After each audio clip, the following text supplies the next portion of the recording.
কোন কবরে নাফরমানকে যখন নেওয়া হয়, আমি নিজে এই হাদিস পড়াইছি, আল্লাহর নবী সাল্লাল্লাহু আলাইহি সাল্লাম বলে কোন পাপীকে যখন কবরে নেওয়া হয়, কবরের ভিতরে না, কবরে নেওয়া হয় যখন, তার লাশ যখন কাঁধে নেওয়া হয়, এই কাঁধে অবস্থায় নাফরমান আর পাপী আপন স্বজনরা যখন তার লাশ কাঁধে নেয় খাটের মধ্যে, আল্লাহর কসম নবী বলে সে এমন বিকট চিৎকার করে, ইয়া ওয়াইলাতা ইয়া লাইতাহা, হে আফসোস আমার স্বজন, আমার ইলা আইনা কদ্দামতুমুনি, আরে ফুত তুই আমারে কই নিচ্ছিস, আমার সন্তান, আমার ভাই, তুই আমারে কান্দে নিয়ে ওদিকে নিচ্ছিস কেন? মনে আমারে মাইরা ফেলবে তো, আমারে কবরে দিস না রে আব্বা, আমারে কবরে দিস না, আমারে তো ফেরেশতা মাইরা ফেলবে, আমারে তো শেষ করে ফেলবে, আমারে দিস না। এইভাবে স্বজন নিজের স্বজন ডাকে যে, কারণ আপন জনরাই তো লাশ কাঁধে নেয়, আপন জনদেরকে ডাক দে, আব্বা এটা করিস না, আব্বা আমারে নিস না ওইদিকে। আল্লাহর নবী বলেন পৃথিবীর সমস্ত মানুষ যদি একসাথে শুনতো, এক মাঠে দাঁড়াইয়া একত্রে, খোদার কসম নবী বলছে আদম থেকে ইসরাফিলের ফু পর্যন্ত সমস্ত মানুষ যদি এক মাঠে থেকে একবার জীবনে এই পাপীর চিৎকার একবার শুনতো, আল্লাহর নবী বলেন লাসাইকা, তাহলে সমস্ত মানুষ একসাথে চিৎকার দিয়া বেহুশ হয়ে যেত।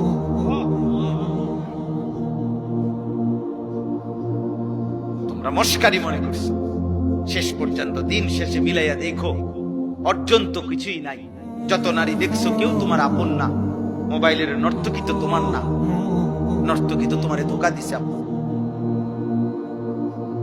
নর্তকী তো তোমারে ধোকা দিছে,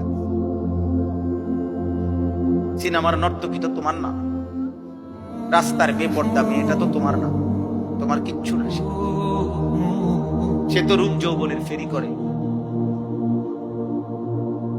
হ্যাঁ, অস্থির ছবি যারা দেখো বাবা, কি দেখছো, কাকে দেখো?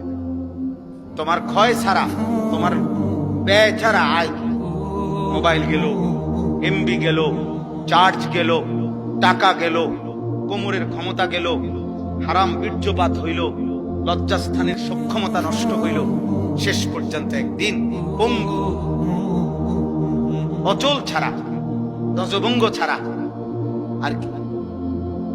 আমি খোলামেলা বললাম, কত শত যুবক, কয় শ, আমি চ্যালেঞ্জ করলাম, তুমি শুনবা, আমার কাছে আছে, আমার কাছে হোয়াটসঅ্যাপে জমা আছে, এমন শত শত বাংলাদেশের ছেলে, তাগড়া জোয়ান ছেলে, পৃথিবী জানে এমন জোয়ান ছেলে, সুন্দর, কিন্তু নারী দেখতে দেখতে, অশ্লীল ছবি দেখতে দেখতে, যাদের পুরুষত্ব নাই, যৌবনের সক্ষমতা নাই, এই হাইওয়ান অশ্লীল আর উলঙ্গ ছবির পাল্লায় পড়ে ভিতরের জীবন শেষ। আখেরাত তো নাই, আখেরাত তো পরের খবর, এটা তো নাই কিছু, দুনিয়াও কিছু। যেই কোন মানুষ চ্যালেঞ্জ করলাম বেটা, বাংলাদেশের প্রতিদিনকার পত্রিকা, বাংলাদেশের প্রতিদিনকার চ্যানেলের খবর তোমরা প্রত্যেকেই দেখো, কি পরিমাণ পরকীয়া বাংলাদেশে বেড়ে গেছে। এর কারণটা কি? কারণ এই স্বামী এই স্ত্রীতে তৃপ্ত না, এই স্ত্রী এই স্বামীতে তৃপ্ত না, আর কোনো কারণ নেই। কারণটা কি আব্বা? সব সব নারী দেখতে দেখতে, সব অস্থির ছবি দেখতে দেখতে, সব যৌন দৃশ্য দেখতে দেখতে টেম্পার সব শেষ। এই জন্য ওই মেয়েও, মহিলাও আরেক বেড়া খোঁজে, এই বেড়াও আরেক বেড়ি।